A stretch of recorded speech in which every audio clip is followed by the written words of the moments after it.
Hi வணக்கம். இந்த video self makeup. முதல்ல நிவியா க்ரீம் போட போகிறேன். செல்ஃப் மேக்கப்பில் நிறைய பேர் டவுட் கேட்குறீங்க, அதால் இந்த ஐப்ரோ அனஸ்டேசியாவில் போட்டுட்டு கன்சீல் பண்ணுறேன். ஐப்ரோ போட்ட வீடியோஸும் நிறைய இருக்குது. இதில் நான் எடுக்கிறது கட் ஆகிட்டுது, அதால் ஐப்ரோ போட்ட வீடியோ துண்டு இல்லை. ஓகே, இப்போ அடுத்ததாக கண்ணுக்கு. இப்போ இதுக்கு ஃபுல்லாகவே மெக்கிண்ட கன்சீலில் தான் கொடுத்தேன் நான். ஆனால் எனக்கு டார்க்னஸ் கூட இருக்கிறபடியா ரா பியூட்டியில் இருந்த இந்த கன்சீலர் வாங்கிக்க போகிறேன்.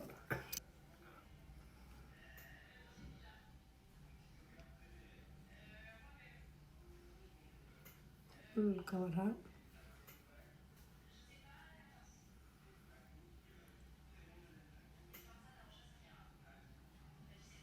கன்சீலரை போட்டு ஸ்கின்னுக்குள்ள அப்படியே பிளண்டிங் கொடுத்து இருக்க வைக்கிறதுல தான் லாங் கிளாஸ் இருக்குது. மற்றது கசியாத கன்சீலராகவும் லாங் கிளாஸ் பண்ணக்கூடியதாகவும் இருந்தால் தான் அது உங்களுக்கு சப்போர்ட் பண்ணும்.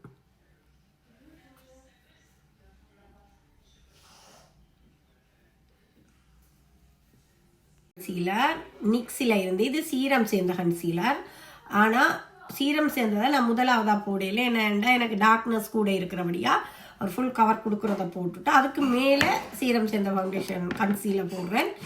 ஃபவுண்டேஷனும் அதுதான் போட போகிறேன். மக்கில் எடுத்து வச்சுருக்கிறேன். சீரம் சேர்ந்தது கொஞ்சம் க்ளோவாக மேக்கப் இருக்கட்டும்ன்றதுக்காக. ஆனால் டார்க்னஸை மறைக்கிறதுக்கு எனக்கு இதுதான் சப்போர்ட் பண்ண போகுது. உள்ளுக்குள்ளது எனக்கு ஸ்ட்ராங்காக நிற்கும்.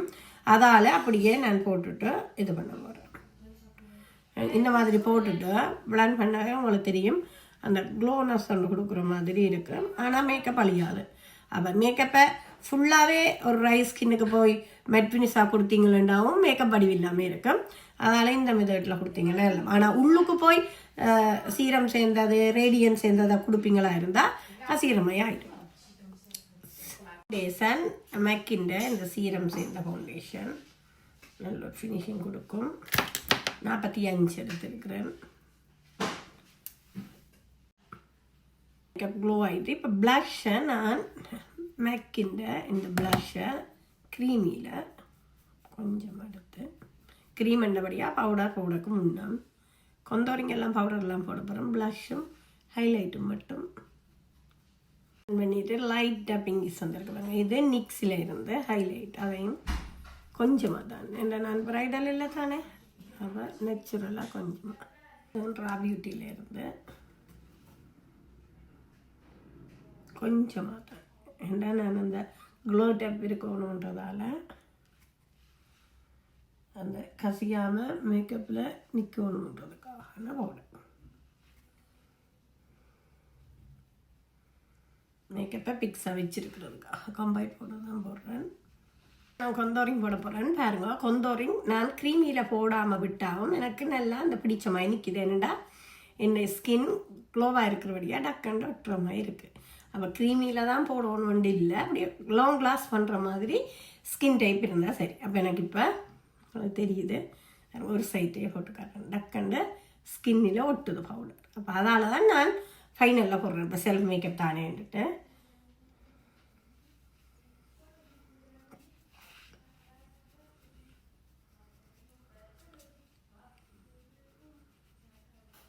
நாங்கள் இந்த பக்கத்துக்கு வந்து வித்தியாசத்தை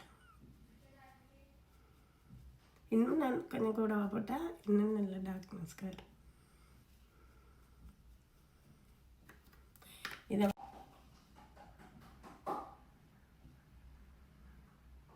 அப்படியே ஒரு க்ரீமி போடுற மாதிரி தான் இருக்கு. அதனால் நான் பவுடர் தான் போடுறேன்.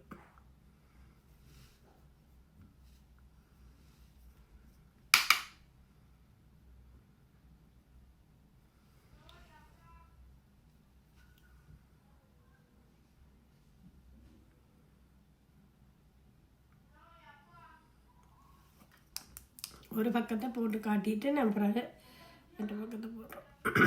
உங்களுக்கு முழங்க கட்டிங்க கொஞ்சம் ஒயிட் சேர்ந்த கலரில்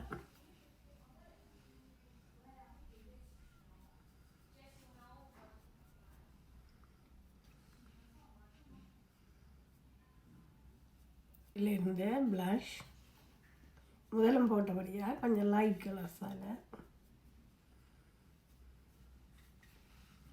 சேர்த்து நீ பிளண்ட் பண்ணுவோம்.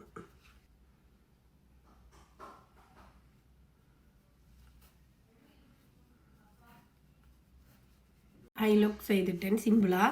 ஷேடோ இந்த ஷேடோ தான் போட்டேன் நான். இது மெக்கில் இருந்து தனியாக இந்த கலர்ஸ் வந்து வச்சுருக்கிறேன். செல்ஃபாக செய்கிறவங்கெல்லாம் இது நல்லா இது கூட முடியும். அது தனியாக வேணுங்கன்னா நல்லா இது லைனர் கொடுத்துட்டு லிப்டிக் அடிப்போம்.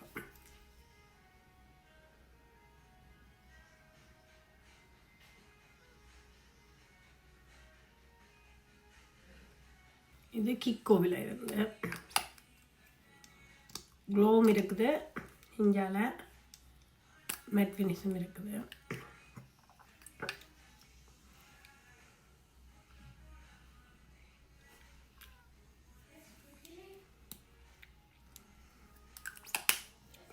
இது கொஞ்சம் நேரத்தில் குறைஞ்ச மாதிரி ஆகும். ஓகே, நேச்சுரலாக ஒரு க்ளோ மேக்கப் லாங் கிளாஸ் நிற்கக்கூடிய மாதிரி தான் மெத்தடில் செய்திருக்கு. ஸ்கின் டைப்போடு சேர்ந்த மாதிரி இப்படி செய்தீங்கன்னா ஸ்கின் வடிவாக இருக்கும். நேர மேக்கப்பை பார்க்கையும் பக்கத்தில் பார்க்க அந்த அப்பின மாதிரி இல்லாமல் ரியல் நேச்சுரல் ஒரு க்ரீம் போட்ட மாதிரி ஒரு தன்மையில் முகம் இருக்கும். நல்லா இருக்கும். எங்களுக்கும் ஃபீல் ஆகாது நிறைய மேக்கப் போட்டுருக்கோம். இந்த மாதிரி நல்லா இருக்கும். செல்ஃபாக ஒரு கொண்டாடத்துக்கு நீங்கள் போகும்போது இந்த மாதிரி போட்டுட்டு போகலாம். ஹேர் ஸ்டைல் போயிடலாம். சிம்பிளாக ஒரு ஹேர் ஸ்டைலும் போட்டு விட்டா ஓகே. இந்த மாதிரி சாரி, பிளாக் ப்ளவுஸ், அதுக்கு தோடு இந்த மாதிரி ஒயிட்டில் வரைக்கும் நல்லா இருக்கும் போட்டிருக்கேன். பாருங்கள், மேக்கப்பில் ஸ்ப்ரே இன்னும் அடிக்கலை, மேக்கப் க்ளோவாகவே இருக்குது. இப்போ நான் ஸ்ப்ரே அடிக்கலை, மேக்கப் கொஞ்சம் செட் ஆகின பிறகு ஸ்கின்னோட சேர்ந்து செட் ஆகின அப்புறம் லைட்டாக அடிக்கலே அடிப்பேன். தேவைப்பட்டா மட்டும், இல்லைன்னா நான் அப்படியே விட்டுடுவேன். ஓகே, இப்போ நடுவிச்சு பிடிச்சா சிம்பிளான ஒரு இதுதான் காட்டப்படுறேன்.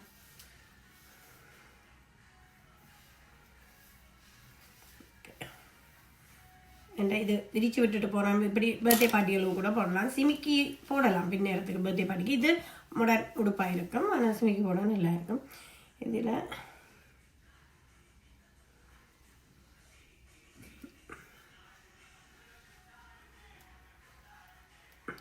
மாதிரி எடுத்து உருட்டிட்டு இது இப்படி ஃபுல்லாகவே அந்த கோடை அடுத்ததை உருட்டுறேன். உருட்டிட்டு அது சின்ன பிள்ளை லுக் ஒன்று அடிக்கும். குட்டி ரப்பர் பேண்ட் தான் இதில் போட போகிறேன். ஏன்னாண்டா இப்போ நான் பொப் பண்ணி ஒன்றும் செய்யலை.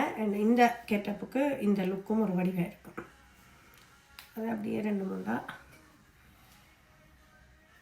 2 முடிய பிடிச்சி இந்த மாதிரி செய்தால் கூட காணும். இல்லைன்னா ஒரு 3 லைன் எடுத்து விட்டால் காணும். மிச்சம் பிரிஞ்ச மாதிரி நிற்க. ஓகே, இந்த மாதிரி இதே மாதிரி அடுத்த லைன் அப்படி லைனாகவே அதையும் உருட்டுவோம். போட்டுவிட்டா விரிச்சு விட ஓகே, நல்லா இருக்கும். சிம்பிளாக இதுதான் லுக். பாருங்க, முகமெல்லாம் நேச்சுரலாக ஒரு க்ளூவாக நல்ல ஒரு வடிவாக இருக்குது. ஒரு பர்த்டே பார்ட்டி மேக்கப் அல்லது சாமத்தி விட வேணால் சாரி கொஞ்சம் பட்டியில் மாற்றணும். பர்த்டே பார்ட்டிங்கன்னா இந்த மாதிரி சாரி கட்டி இப்படி போகலாம். ஓகே, நன்றி. இதே மாதிரி இன்னொரு வீடியோவில் சந்திக்கிறேன். பாய் பாய்.